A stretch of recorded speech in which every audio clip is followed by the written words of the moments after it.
Sin embargo, jurídicamente sí existe, porque cuenta con una acta de organización, lo que diríamos un estatuto de constitución, y esa persona jurídica puede ejercer actos jurídicos y puede ser también sujeto de derecho. La persona jurídica puede vender, puede comprar, puede contratarle a usted y a mí en un trabajo, puede también despedirnos, podemos endeudarnos con la persona jurídica o ella se puede endeudar con nosotros. La persona jurídica en realidad es un conjunto de personas naturales y una de ellas tendrá que ejercer su representación. Como dice en la última parte, ¿no?, de la diapositiva, dice allí, es capaz de ejercer derechos y contraer obligaciones civiles, y aquí viene lo que quería yo resaltar, y de ser representada judicial y extrajudicialmente. Esta representación de la persona jurídica recae indiscutiblemente e inevitablemente en una persona natural. Una persona natural que siendo, por ejemplo, el gerente, el presidente del directorio, o siendo el presidente de la asociación, el director del comité o el director de la fundación, tendrá que asumir las obligaciones, si bien no con su patrimonio, pero sí en sus patrimonios de la persona jurídica, las obligaciones a las cuales se haya comprometido. Por eso, el ser representante legal de una persona jurídica tiene responsabilidad civil y también tiene responsabilidad penal. Una persona jurídica nunca podrá delinquir. Las que delinquen son las personas naturales que organizadas en una persona jurídica estafan, mienten, engañan, incumplen sus obligaciones.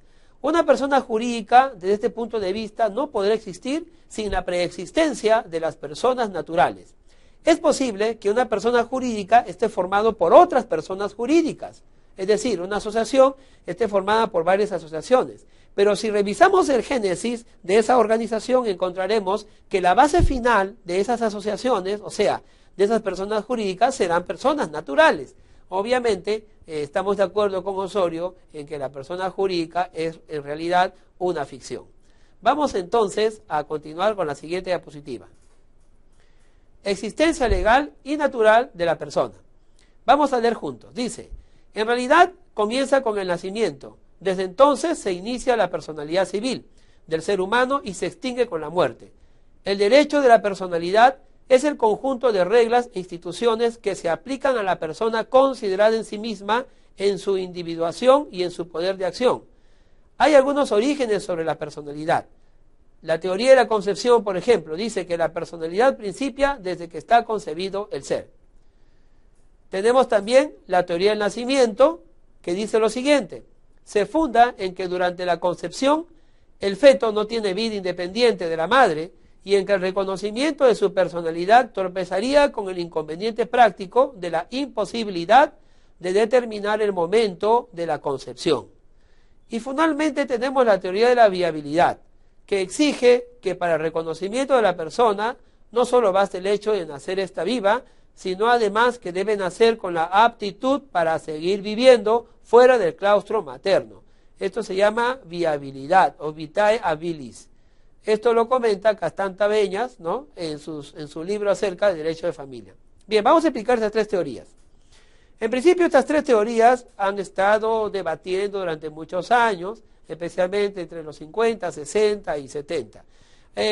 La pasión que rodea a estas tres teorías es abundante, porque en realidad el reconocer la vida en la concepción o solamente en el nacimiento o solamente después de que se crea y se asegure la viabilidad de su salud y del ejercicio de su capacidad, trae pues consecuencias tremendas para la vida en sociedad. El tema del aborto, por ejemplo, alcanza su mayor punto de discusión y álgido a la vez cuando se toma el tema de la concepción.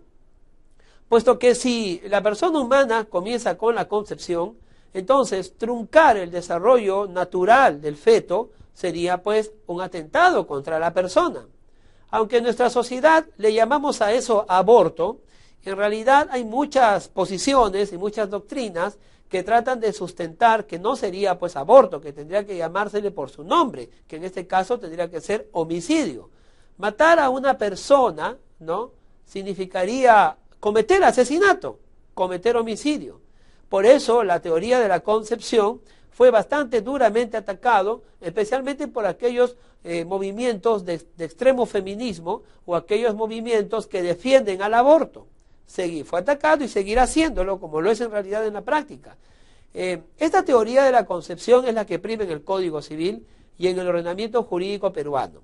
La teoría de que con la concepción comienza la persona humana, la persona natural, aunque no haya nacido.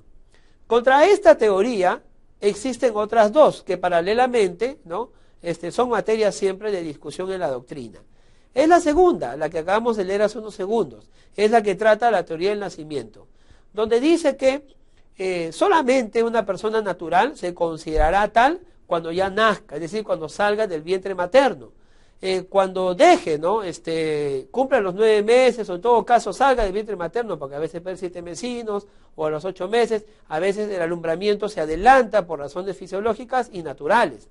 En este caso, por ejemplo, la persona humana surge con el nacimiento, no con la concepción. La crítica que hace esta teoría a la de la concepción es de que en qué momento se puede saber cuándo un ser está concebido, ¿no?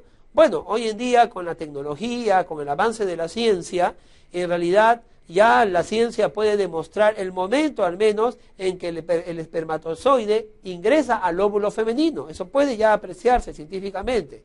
Diríamos que en ese momento se produce la concepción. La teoría del nacimiento, ¿no?, establece que aún determinar eso es imposible, porque el hecho de que el espermatozoide ingresa al óvulo sería ya la concepción. Entonces viene el debate médico, científico, y nosotros los abogados y los juristas están pues atentos a esa discusión. Hemos estado atentos y seguimos atentos a esa clase de debate y de discusión. Pero ha primado para la mayoría y la determinación del inicio de la persona, la concepción. Sin embargo, para que sea sujeto de derecho, de ciertos derechos, prima la teoría del nacimiento. Por ejemplo, cuando el Código Civil establece, ¿no?, de que un concebido es sujeto de derecho en cuanto a todo lo que le favorezca, y luego dice que otros derechos está supeditado a que nazca vivo, ¿no? Entonces ahí vemos, ¿no?, aunque en pequeño grado, pero vemos allí que el Código ha recogido también parte de la teoría del nacimiento. Contra estas dos teorías encontramos la tercera, la teoría de la viabilidad, que vamos a leer la diapositiva otra vez, exige que el reconocimiento de la persona no tiene el hecho de haber nacido, sino que tenga la actitud para seguir viviendo fuera del claustro materno. Puede ocurrir que nazca un niño, ciertamente, pero que su vida no sea viable, por así decirlo. ¿Qué significa esto? Hay enfermedades que atacan al niño cuando éste ha nacido vivo o que ya salió con ella del vientre materno. Hay ciertas también deformaciones, ¿no? A veces o falta de desarrollo. A veces los pulmones crecen en una capa torácica que no le correspondería, ¿no? A veces se desarrolla por lo pequeño del bebé, a veces se desarrolla esto en la etapa abdominal, no hay desarrollo suficiente de algunos órganos, entonces el niño nace y finalmente muere, ¿no? Entonces, esta teoría dice que la persona debe considerarse persona y sujeto de derecho, en tanto, si bien es cierto, sea concebido, si bien es cierto, nazca del vientre materno, pero que nazca con una viabilidad. Si ese niño nace para morir a las 2 horas o las 3 horas, no podríamos estar hablando de sujeto de derecho, porque el derecho a la vida ya lo tuvo, ¿verdad? Porque tenía el derecho de nacer vivo, pues nació vivo. Pero si fallece en el devenir, entonces no será sujeto de derecho por el poco tiempo que está en medio de nosotros. La viabilidad, entonces, es un tema también bastante documentado y bastante llevado al tapete de la discusión.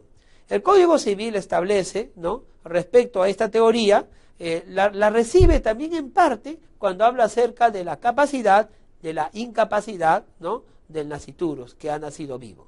Vamos entonces ahora, dicho esto, a ver la siguiente diapositiva. Hay una teoría ecléctica que trata de conjugar las 3 teorías anteriores. Y esta teoría definitivamente pues va a decir lo siguiente. Tiene que ser concebido, tiene que nacer y tiene que nacer viable, ¿no?